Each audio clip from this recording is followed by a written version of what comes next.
All right. Today, we are diving into buy now, pay later. And we're asking a really important question. Is this super popular way to shop actually creating a silent debt crisis?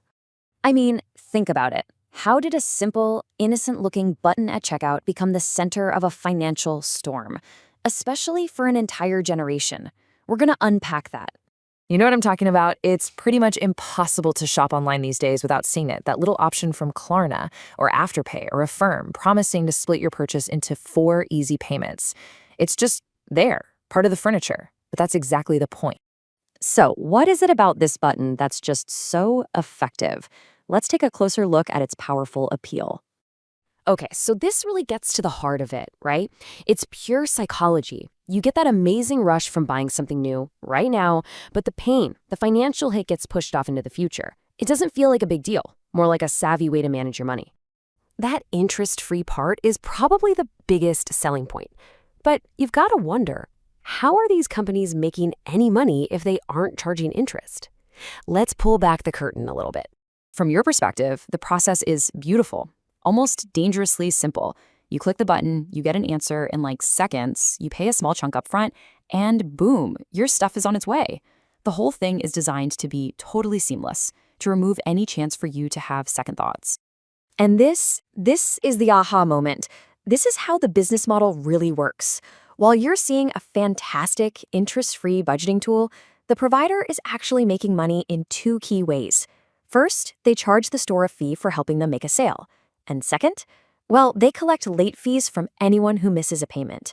So that free service is paid for by the retailers and, more importantly, by the users who happen to fall behind.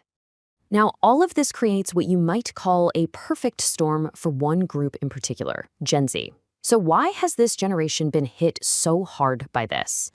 Well, it's really a mix of a whole bunch of things.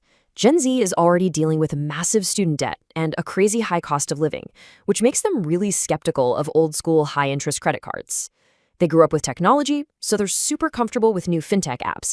And, of course, they're constantly seeing products promoted by influencers on social media. So buy now, pay later comes along and looks like the perfect answer, a modern, safer-seeming alternative to a credit card.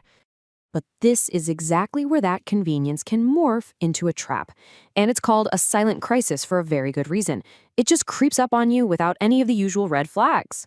This is because of something called shadow credit. For a long time, these little loans just didn't show up on your main credit report. You could be juggling 5, 6, maybe even 10 of these payment plans at once, and to any other lender, you'd look completely fine on paper. It makes it so easy to get in way over your head without anyone, including yourself, realizing the full picture. And it always starts small. You know, an easy $25 for those new sneakers you've been eyeing. Then maybe another one for concert tickets. Again, it feels totally manageable.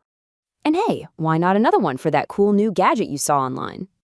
And before you know it, you're experiencing what's called the death by 1,000 cuts. Each payment on its own is tiny. But when you put them all together, they start to create a serious drain on your budget. Trying to juggle all those different due dates becomes an absolute nightmare, and it only takes one little slip-up for everything to start unraveling. And that's when the late fees kick in, and trust me, they can be brutal. A single missed payment can completely wipe out that interest-free benefit, suddenly making that thing you bought way more expensive than you ever planned. So, what are the actual consequences of all this quiet, creeping debt? What happens next? Well, the fallout isn't just about money. There's a real mental health cost here. The stress and anxiety of trying to manage all these payments, maybe even hiding the debt. And now, as regulators are starting to pay attention, more of these companies are reporting to credit bureaus. That means a missed payment can now actually hurt your traditional credit score, which could mess up your ability to get a car loan, a mortgage, or even just rent an apartment later on. The good news?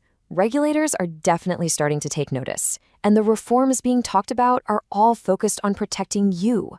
We're talking about things like forcing providers to actually check if you can afford the loan in the first place, making credit reporting a standard practice, and demanding super clear, upfront info about all the fees and penalties. No more nasty surprises buried in the fine print. But look, new rules alone aren't going to be a magic bullet. Fixing this is going to take a 3-part approach. We absolutely need better financial education that covers these new digital tools. And at the end of the day, it also comes down to us, to consumer responsibility.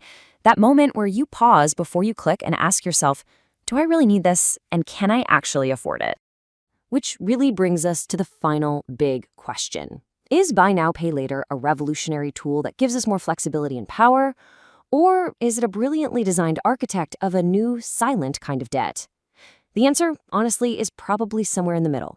And it really all depends on how we choose to use it, how we decide to regulate it, and how well we truly understand it.